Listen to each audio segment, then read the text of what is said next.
Selamat petang, salam sejahtera. Sebelum kita teruskan isu yang hangat petang ini berkaitan RM620 bilion yang kononnya tak direkodkan, nak tahu tentang itu?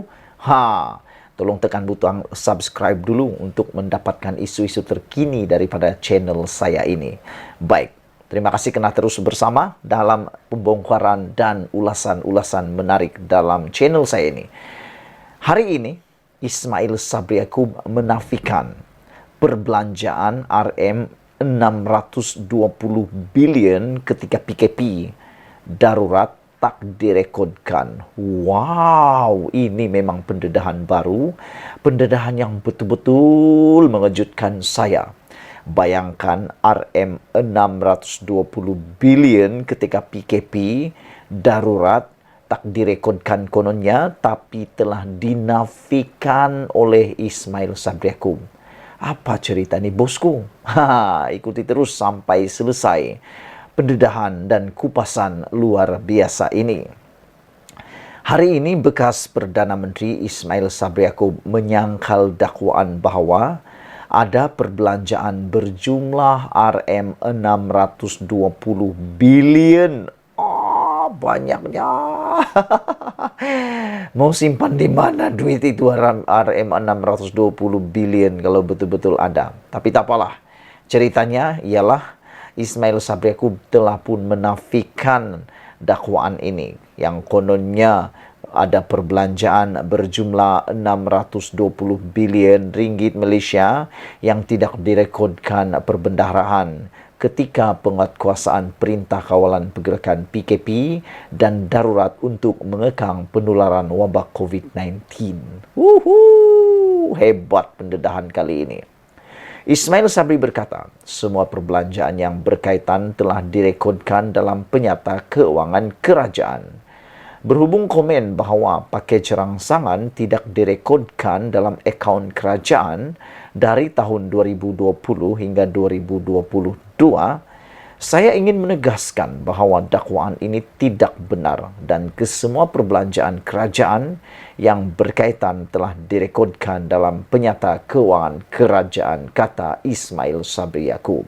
Jadi, petang ini sekali lagi saya nak tegaskan juga bersama-sama dengan anda semua bahawa Datuk Seri Ismail Sabri Yaakob telah pun menegaskan. Ingat tu, dia menegaskan bahawa tiada perbelanjaan berjumlah RM60 bilion yang tidak direkodkan. Ingat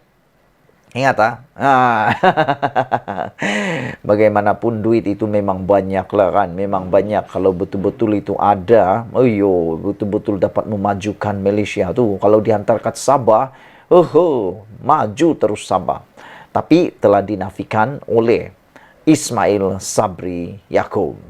Saudara-saudara yang saya hormati sekalian, berhubung komen bahawa pakej rangsangan tidak direkod dalam akaun kerajaan dari 2020 hingga 2022, sekali lagi Ismail Sabri Yaakob menegaskan dakwaan itu tidak benar. Kerana semua perbelanjaan kerajaan berkaitan telah direkodkan dalam penyata keuangan kerajaan. Nilai keseluruhan 8 pakej rangsangan adalah RM530 bilion, di mana sebahagian besar tidak melibatkan perbelanjaan kerajaan seperti moratorium pinjaman oleh bank, katanya dalam hantaran Facebook semalam. Katanya, perbelanjaan langsung yang dibuat kerajaan hanya berjumlah RM110 bilion dan ia diluluskan secara sebulat suara di Parlimen. Dalam hantaran itu, Ismail Sabri turut menyertakan tangkap layar seorang individu yang membuat dakwaan berkenaan perbelanjaan yang tidak direkodkan itu, dan ia menjadi sebab kenapa Ismail Sabri dan Muhyiddin tidak ingin pihak lain menjadi Perdana Menteri. Wah, begitukah? Jadi bermaksud kalau Datuk Seri Anwar Ibrahim menjadi Perdana Menteri, adakah kita akan melihat, adakah kita akan mengetahui tentang selok-belok perkara ini? Kita haraplah tiadalah berlaku perkara ini ya. Tiadalah harap-harap, tiadalah perkara ini berlaku. Kalau ada, mohon kiranya Tuhan menunjukkan, menyuluh kepada kita semua supaya kita dapat melihat perbuatan-perbuatan yang sumbang kalau ada. Kita harap Perdana Menteri Datuk Seri Anwar Ibrahim dapat mengesan kalau benar perkara ini berlaku, tetapi telah dinafikan oleh Ismail Sabri Yaakob. Sementara itu, individu tersebut yang bernama Yusuf Batcek hari ini membuat permohonan maaf kepada Ismail Sabri dan Muhyiddin atas dakwaan tersebut. Ia selepas seorang pengguna Twitter bertanya jika dia sanggup berdepan saman berhubung dakwaan itu. Semalam, dalam hantaran tersebut, Yusuf Batcek mengatakan, "Salam, saya dengan ini memohon ribuan maaf kepada Yang Berhormat Datuk Ismail Sabri Yaakob dan Yang Berhormat Tan Sri Muhyiddin Yassin serta netizen di atas keterlanjuran saya mengepost maklumat tersebut yang belum disahkan," kata beliau lagi. Apabila Hakimi Marzuki menulis, "Faham tak? Kena saman baru faham," kata beliau.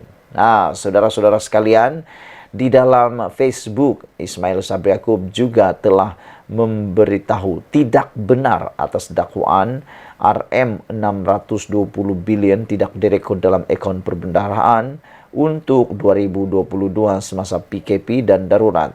Sekarang kita tahu kenapa Muhyiddin dan Ismail Sabri Yaakob tidak mahu orang lain jadi Perdana Menteri, kata Facebook ini. Namun sekali lagi kita nak beritahu kepada semua, ianya tidak benar dan telah dinafikan oleh Ismail Sabri Yaakob.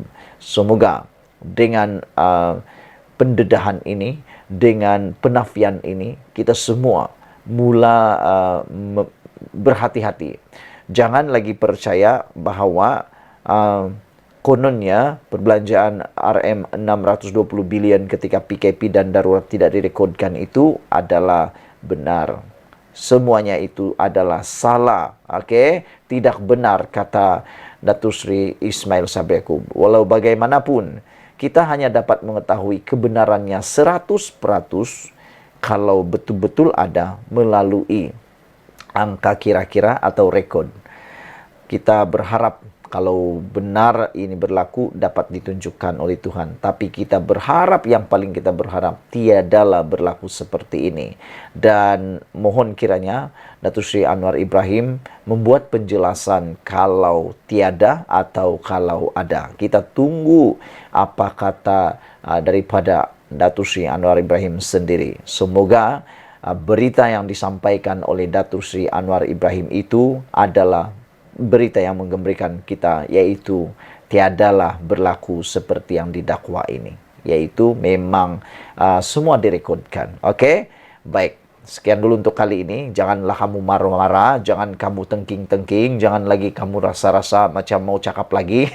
Kamu tinggalkan saja di dalam ruangan komen di dalam channel saya ini. Dan yang paling penting, Anda dapat bantu saya tekan butang subscribe untuk mendapatkan isu-isu terkini, ulasan-ulasan terkini, dan kupasan-kupasan terkini daripada channel saya. Malaysia kita punya, kita jaga, sama-sama cintai Malaysiaku. Bye-bye.